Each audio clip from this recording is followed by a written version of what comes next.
Good day, guys. Hope everything is going good for you. Really excited about today's topic. Uh, as you know, the esports and streaming are developing crazily lately, actually, as the world in general. Every day we have new technology coming out. Similarly, in esports, every day you have new team, rising funds, or just coming up to the stage. New events, etc. Understanding what's important in this world and what's not, understanding what's valuable and what's not. That's the crucial thing. To be capable of focusing on what's you have to be focusing on. And today's topic is data analysis as the crucial trigger to do business in esports and streaming. But before diving into esports itself, let's take a look at the industry from a little side. From the left side, you can see some of the leading leagues in the world in terms of revenue. And although esports is still behind some of those leagues, like NHL, MLB, NBA, and some soccer leagues or football leagues, we can still compare esports and those leagues, at least because they are in $1 billion. And in case of esports, the numbers that you can see on this slide for 2021, for example, it's 1.1 billion US dollars. It's excluding betting. Let's dive a bit deeper in esports revenue. You can see that vast majority of the revenue in esports comes from sponsorships, a part of betting, of course. Whereas betting itself brings about $1 billion US dollars a year, at least in 2020. That's how it was. It is projected that in 2025, the esports industry will reach $1.6 billion. So we'll see what happens. Now let's take a look at what actually defines the esports industry and what are the main players in terms of game titles. So the first thing that we look at is 5 most popular games that are called esports. With 12,000 of hours airtime, which is not the highest mark, League of Legends undisputedly leading the stage. CSGO has the highest mark in terms of airtime, but it's still not the most popular esports. It's second. Then goes Dota 2, PUBG Mobile, and Free Fire, 2 mobile disciplines. And about mobile disciplines, we'll cover that a little bit more in details a bit later. Now, let's take a look at another important element of the industry. They are teams. And this slide illustrates some of the most valued esports organizations, according to Forbes. All organizations are competing in various categories and operate globally. Team Liquid, Fnatic, TSM, FaZe Clan, Cloud9, G2, etc. They are all well known, and it's not a surprise that they are on this slide today. But let's take a look at a few more teams. Here we aren't focusing on earnings or organization value or revenue. but we are considering purely viewership. Some of the organizations aren't very competitive in multiple disciplines, as some of the examples from the previous slide, but yet they have a few main teams that bring that fame and the vast majority of viewership to the entire organization. For example, for Navi or Natus Winter is CSGO. For DMG Kia or Demon Gaming Kia, as well as Genji, T1, DRX, it is LoL, League of Legends, that brings the vast majority of the viewership.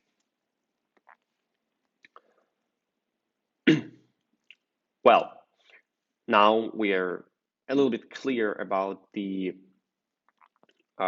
esports size and some of the main players in it. Let's take a look at some of the most popular titles in different regions and what's actually popular in each of those regions. Here I'd like to make a little pause and have a deeper look. The infographic illustrates some of the main regions globally for esports. It is important to mention that data from Chinese platforms was not included. You'll see why in a little bit. From this slide, we can see that Europe with UK are the leading leading region, at least by three criteria.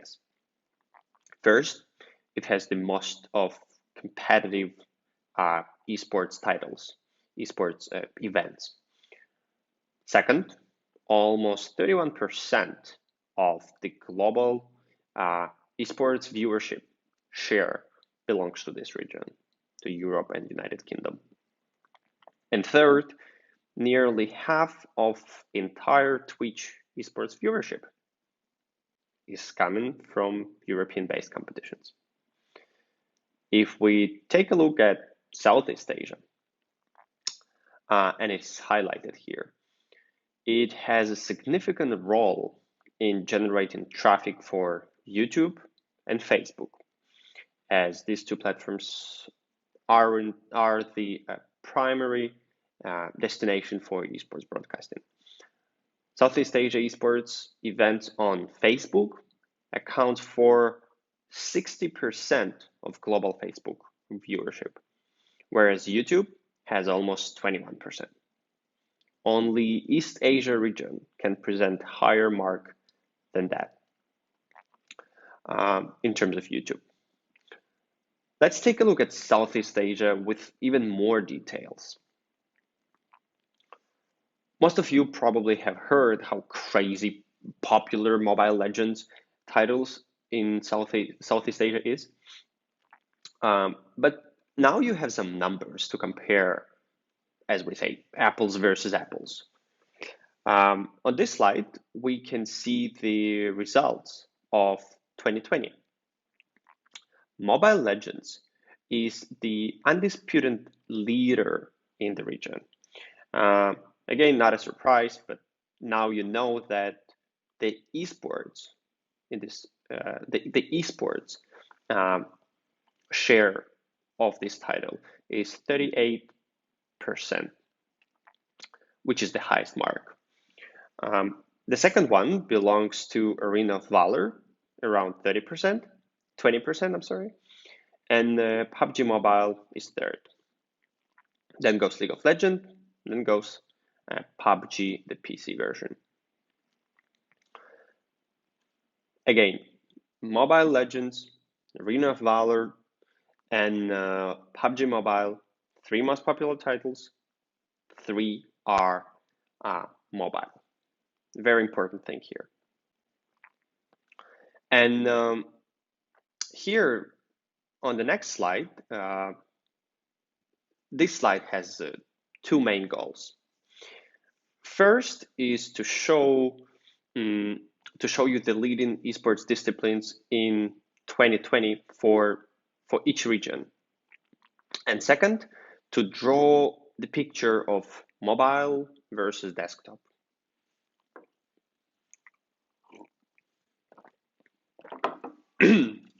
It's not hard to see that Southeast Asia is the greatest example of how serious mobile esports can grow. And the next slide will actually even tell you more about that.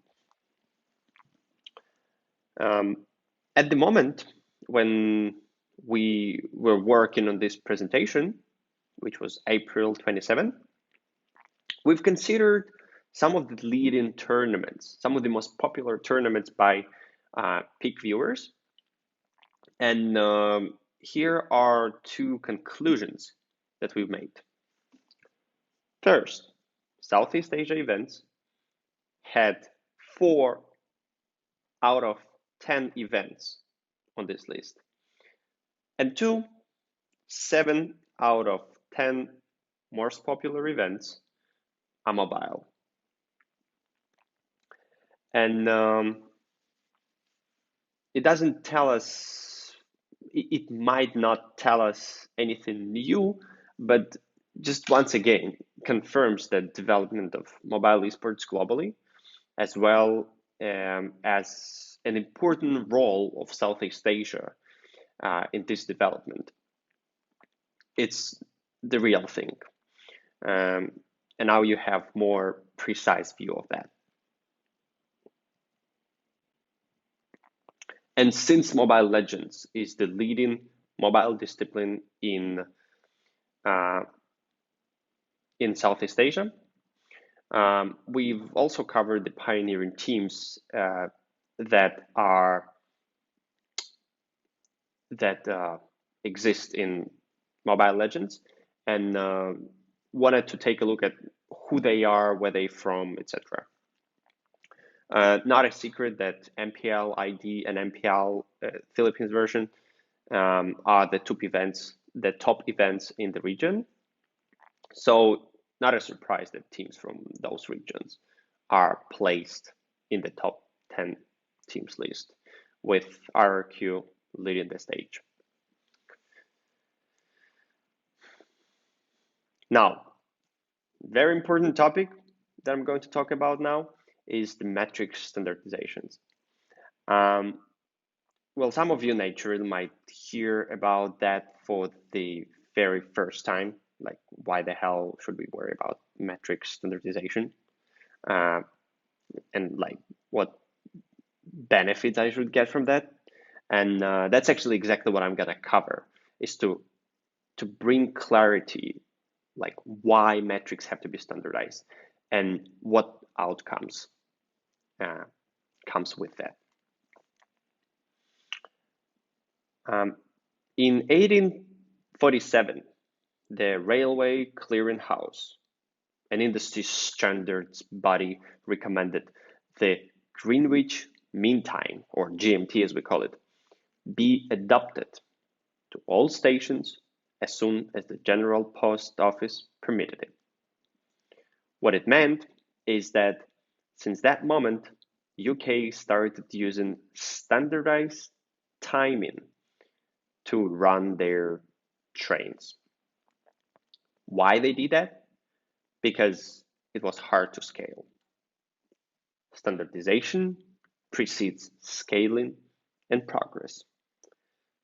Same as with this example, with development of train industry, goes esports, and actually any other industry.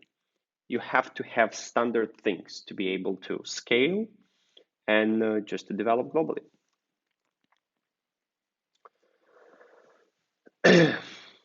Quite often, we see a bunch of different abbreviations when talking about metrics and don't understand most of them.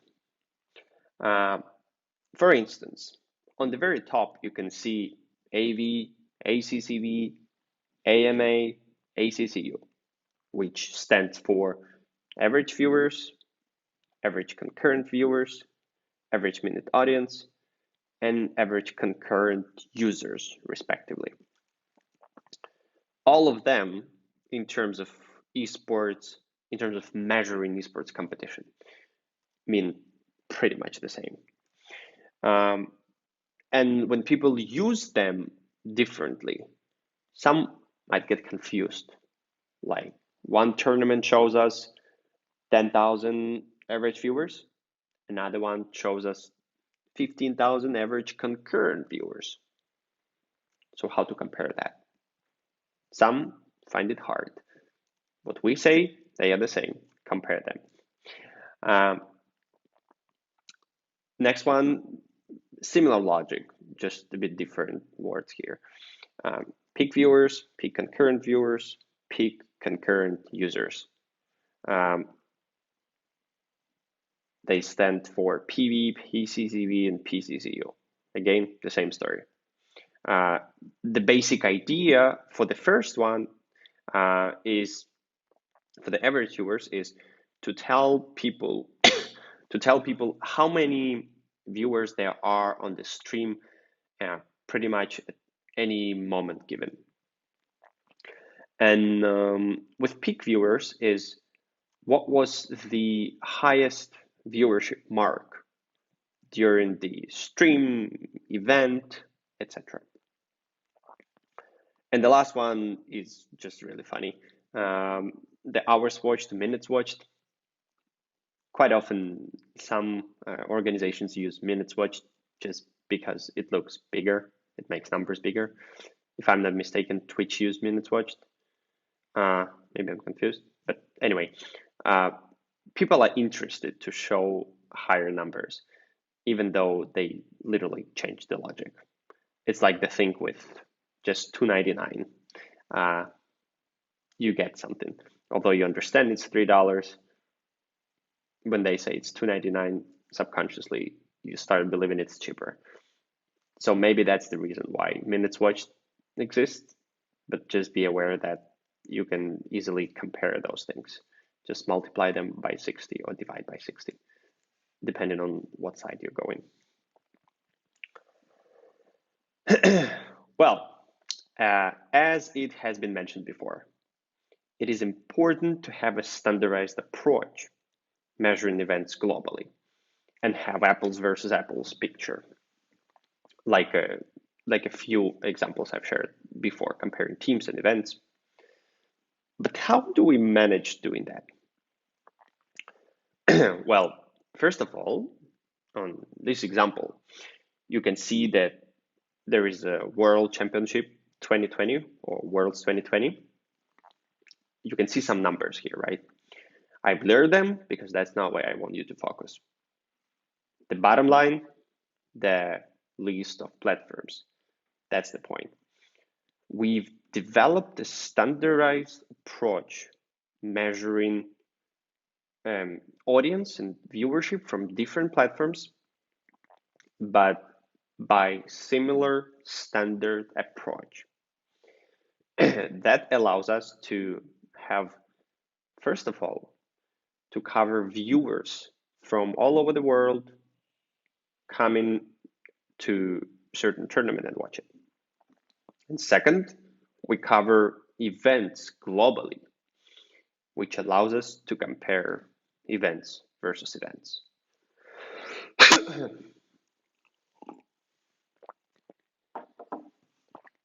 And third, last thing, we, as the industry infrastructure, as we like to call Esports Charts, we quite often collaborate with some other infrastructure company in the industry.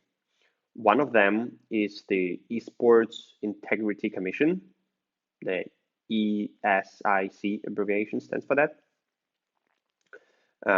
And we've also partnered with Esports Bureau in order to have a clear and transparent viewership and just to keep things fair. And second thing, you can see a few examples. We play StarLotter and Maincast. These are the guys that mainly competing for the same region for some titles, and some of them might be tempted to show numbers higher. Some of them don't do it. So what we do is we sit down together, we communicate, and we try to uh, avoid those extra large number by someone. Whether or not they're true or not true, it's not the point. We're just trying to make standard approach. Average viewers versus average viewers, peak viewers versus peak viewers.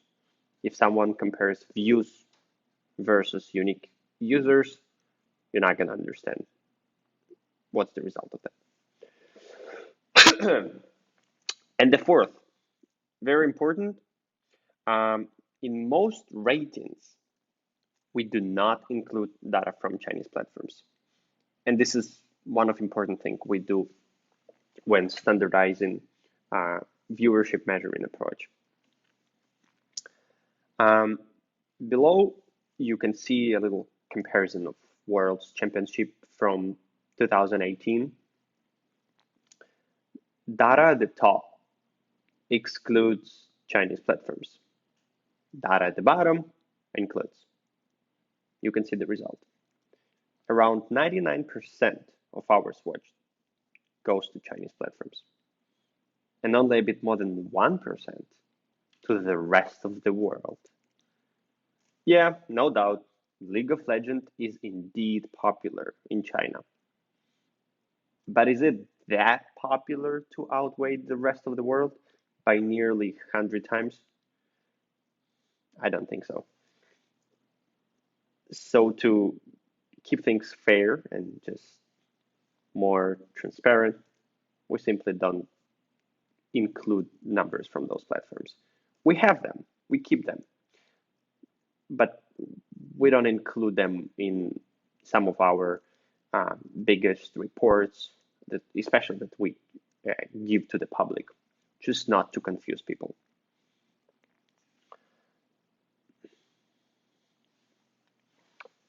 Okay, on the next few slides, I'm going to continue the metric standardization topic, but from a little bit different perspective. I'm going to focus on why we need to measure the numbers at all, as well as we'll cover a few showcases of viewership inflation.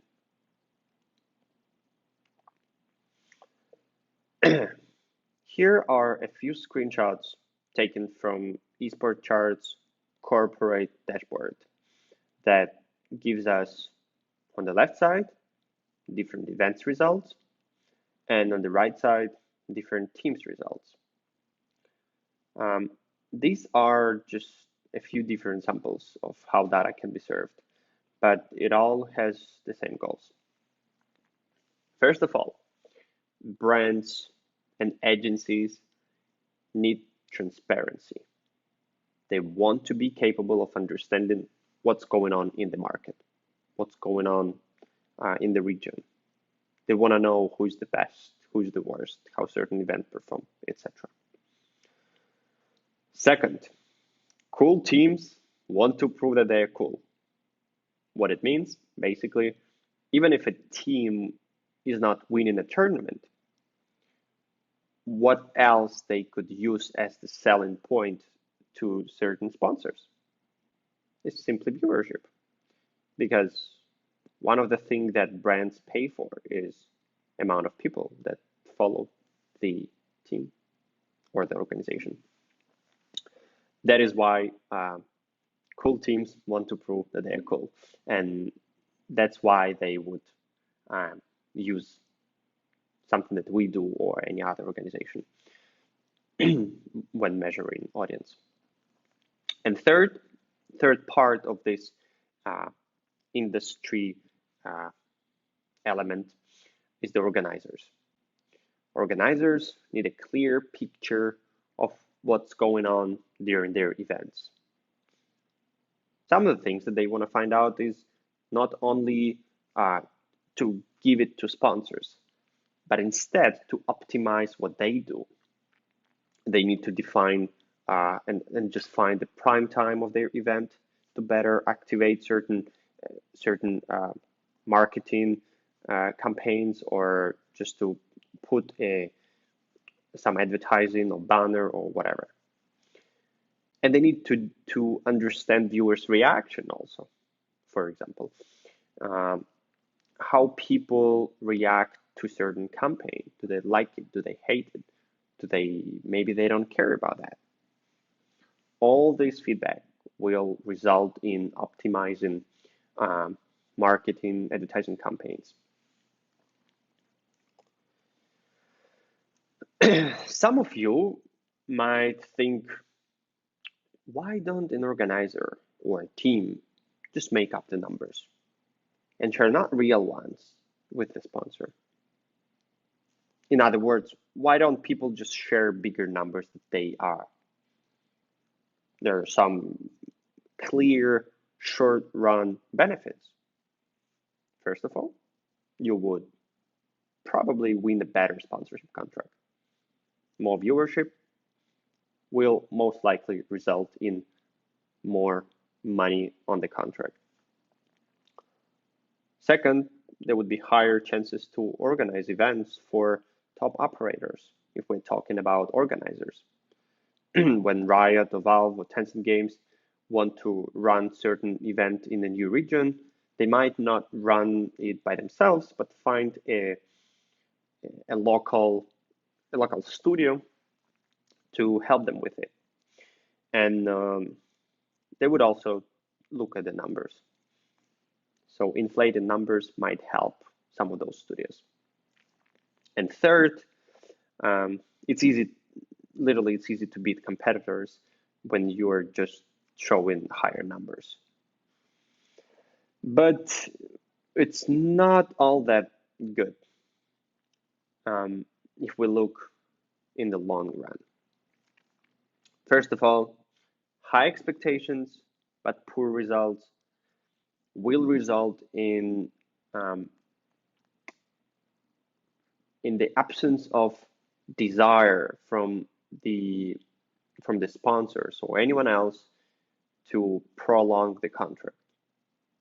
When you expect that certain event would bring you X amount of viewers, but it brings you 3 times less, you will be most likely disappointed and not gonna continue working with that party. Second, brands might, in the first place, just cut the budgets.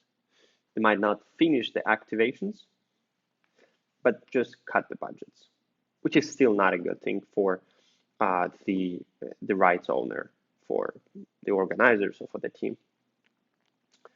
And third, the worst thing that might happen, and it does happen with some brands, especially in local region, in some smaller regions locally, is that brands just become disappointed towards esports as the whole industry.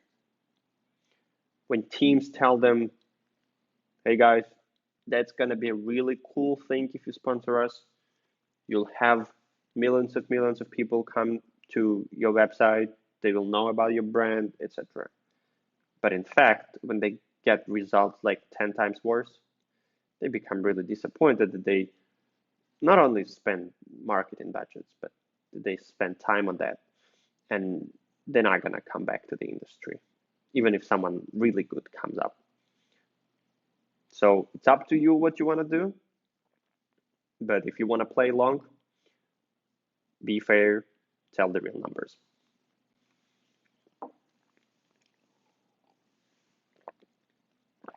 And here is just one of examples of the viewership inflation.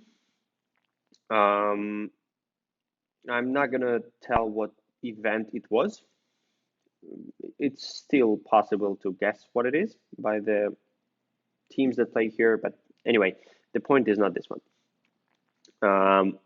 You can see that in the viewership here was going kind of stable, and then at some point it went up, and then slightly went down and continued at the same level.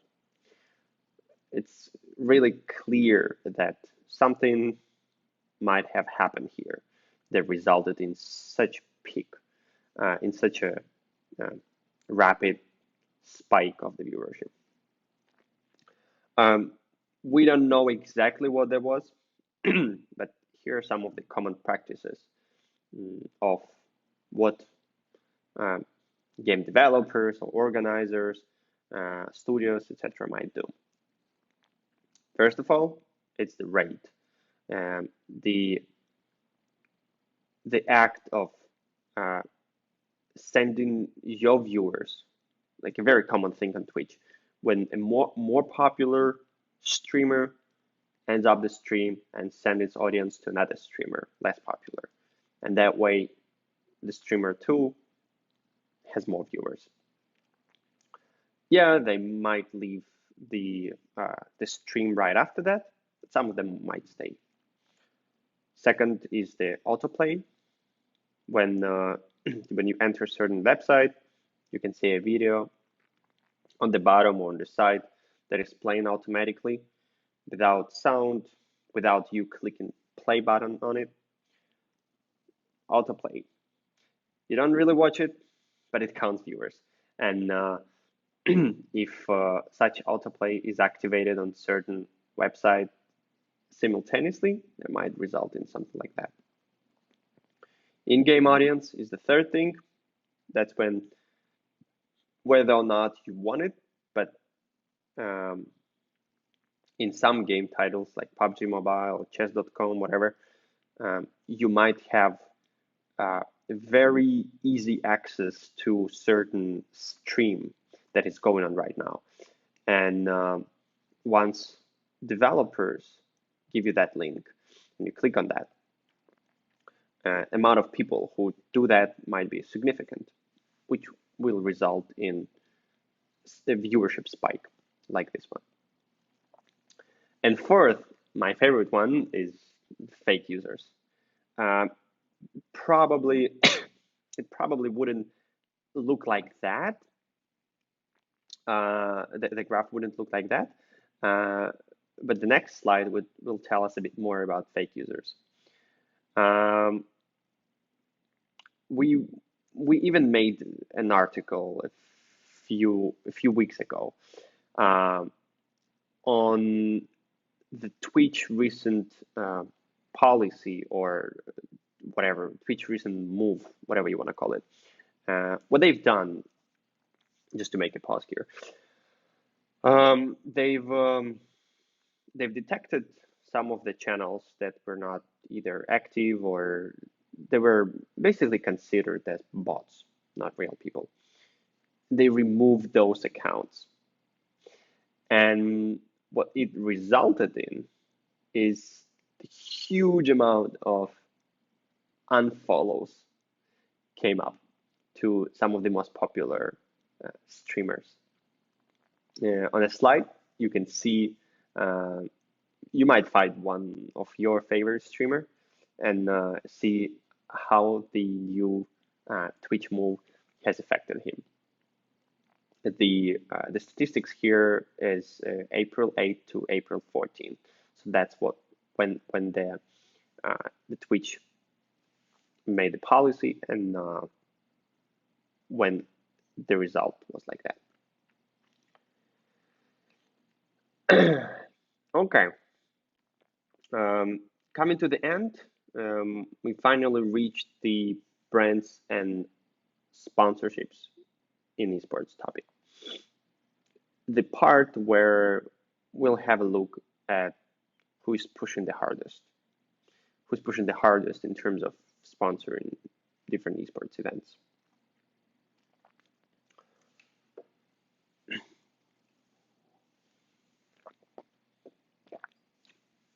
The rating in front of you is illustrating the brands that have sponsored some of the most popular esports competitions.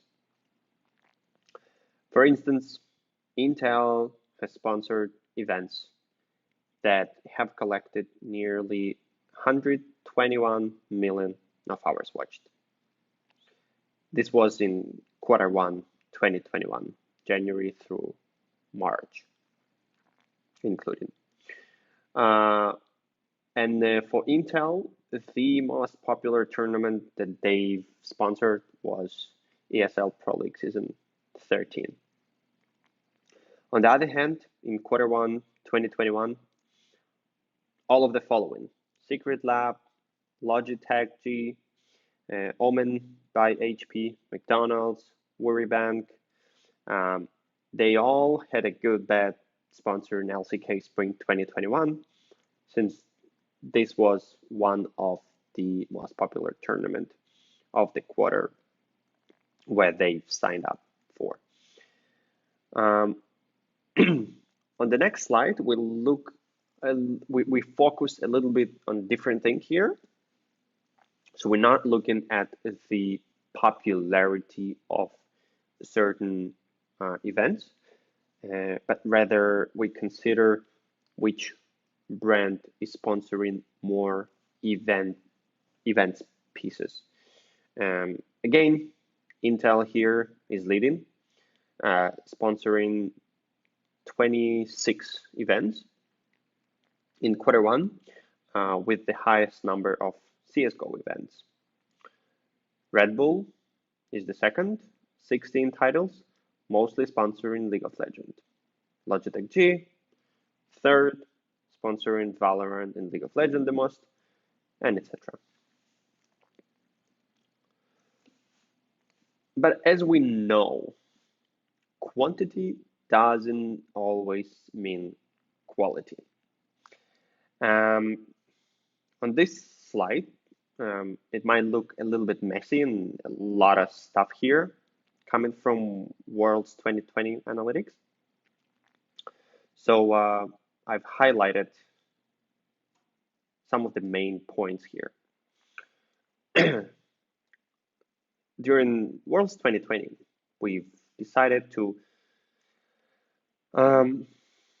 analyze some of the most popular sponsorship activations. It's the banners and some of the product placement with the logo on it on the during the stream. On the left side, you see the results based on hours watched, and on the right side, results based on airtime. In other words, left side illustrates the amount of eyeballs, and the right side illustrates the amount of time that brand was live.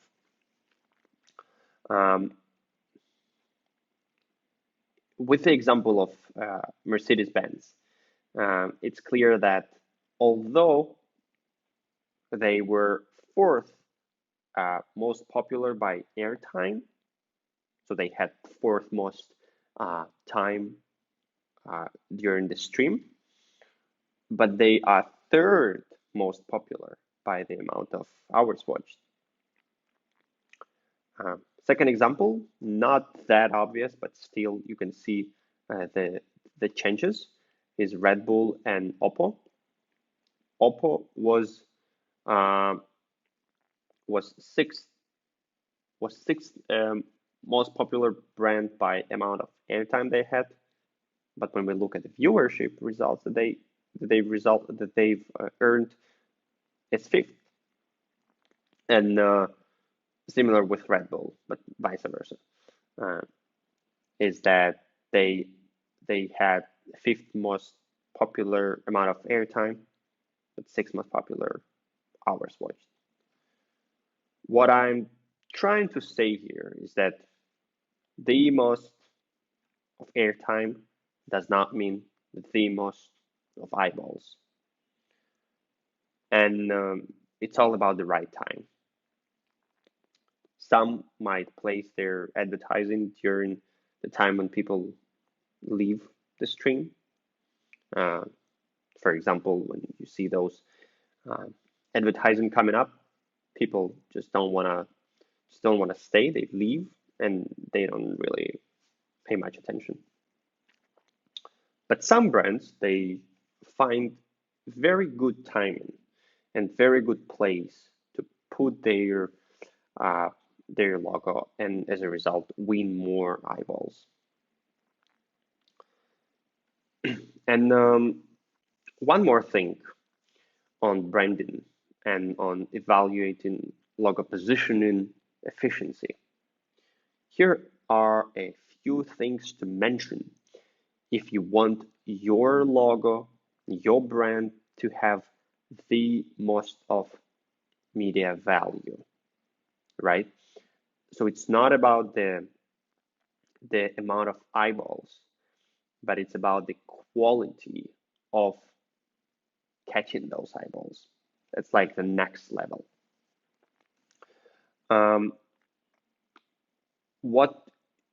What you have to consider when calculating what amount of money you receive as the brand in terms of media value.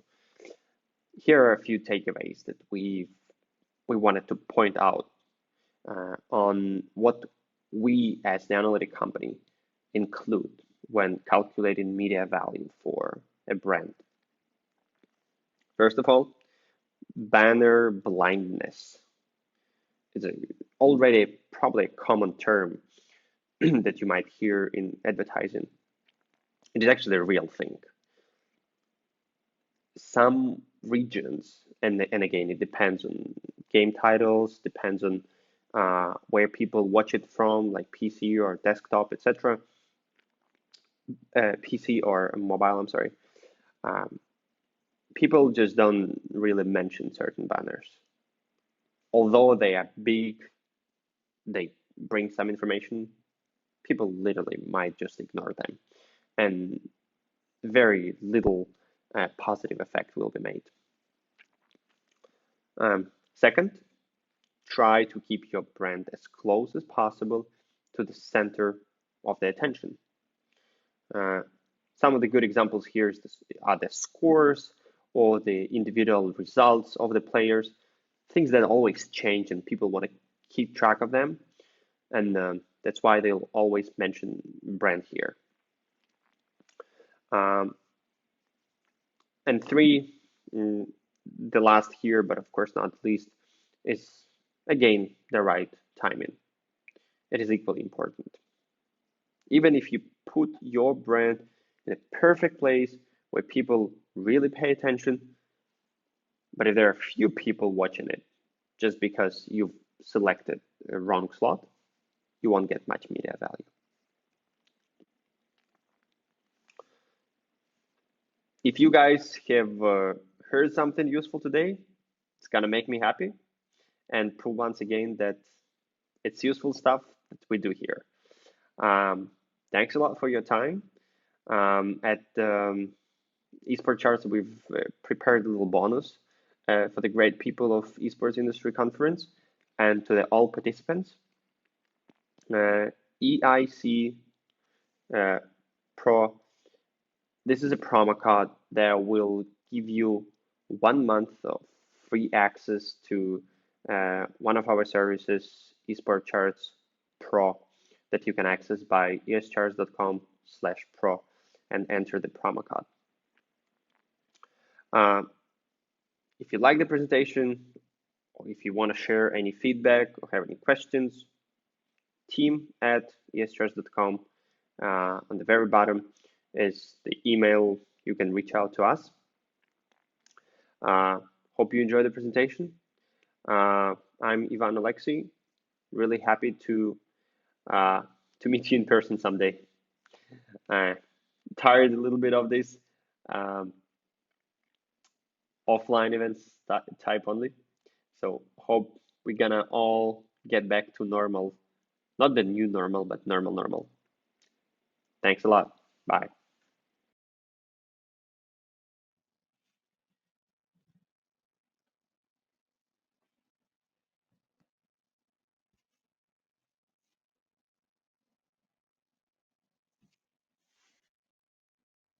Okay, I can see that. Twitch is not popular in CA compared to other regions. So how can a Twitch streamer thrive in order to do business streaming here? Maybe move to another platform. Well, the thing about popularity of a platform is more like an infrastructure, which is a pretty large scope. And a single streamer can't really do much locally to promote a platform, because when a platform is popular, it means that a streamer can become popular in the region. But that's in case if you want to be streaming in Southeast Asia. However, if you're streaming in English and your target can be the whole world, I mean, you can succeed. It's just not going to be Southeast Asia.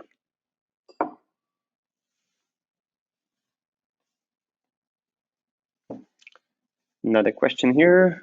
Having gathered data over the years, we've seen new games.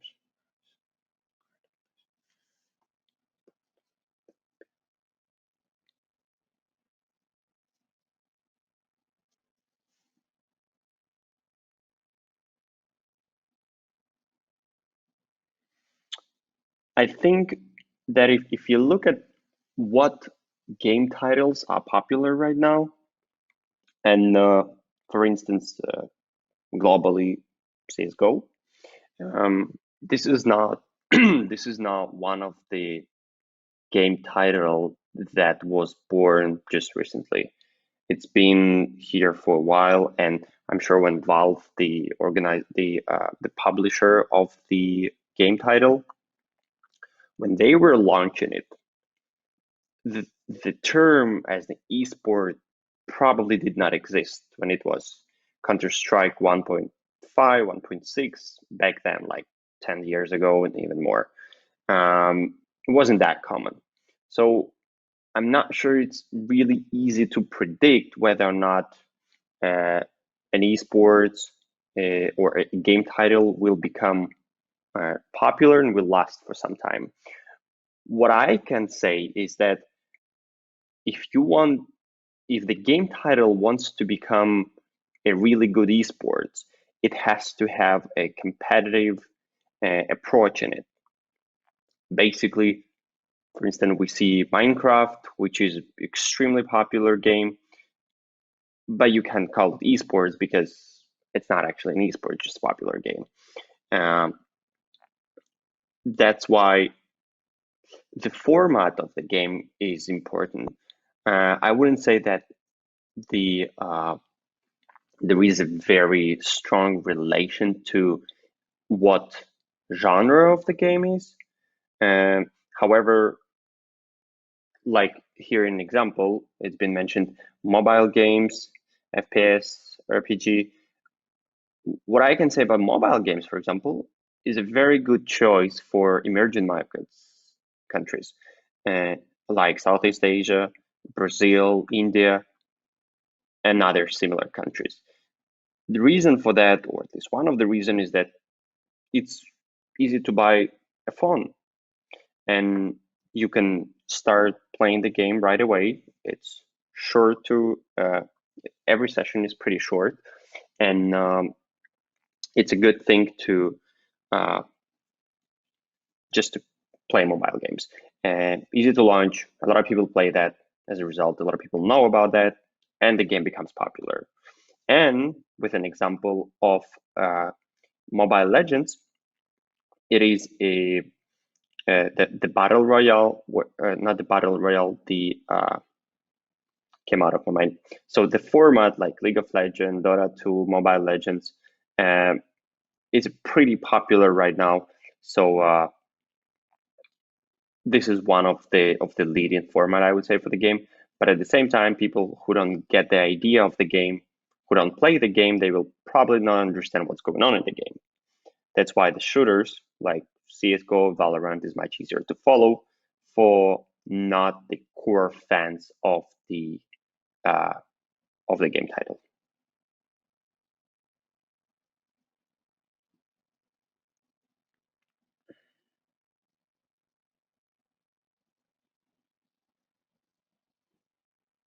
Okay, about the viewership inflation.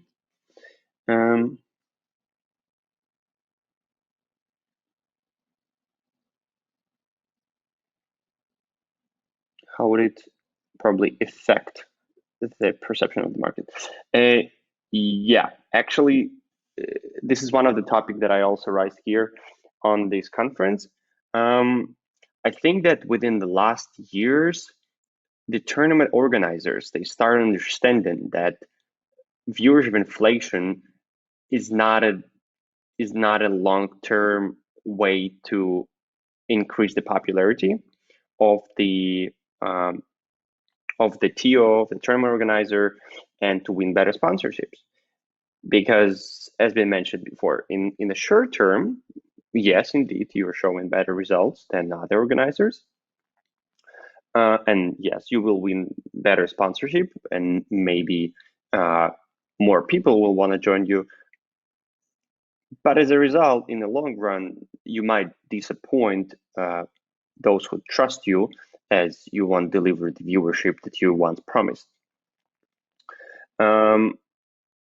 Yeah, so probably the effect of inflation, of showing inflated numbers, would be quite negative in the long run for a studio.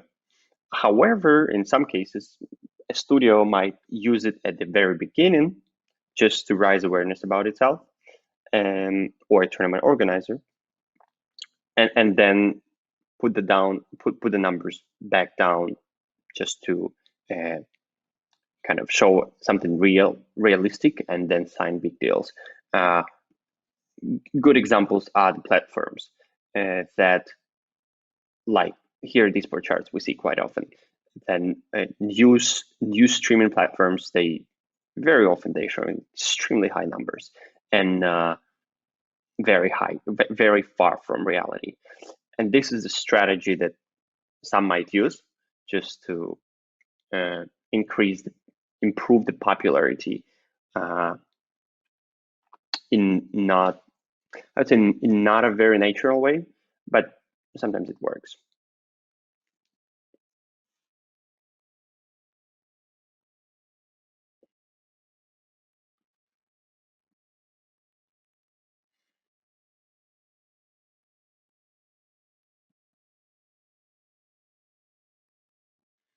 Okay, so what are the key metrics to look for the brand if completing you for the Steam? Mm, I think one of the most common metric that brands use, that is pretty easy to use globally, is the average concurrent viewers, or average minute audience, or average viewers. Again, mentioned that before, it's actually totally the same metric. What it indicates is basically how many people are watching the event at any moment given.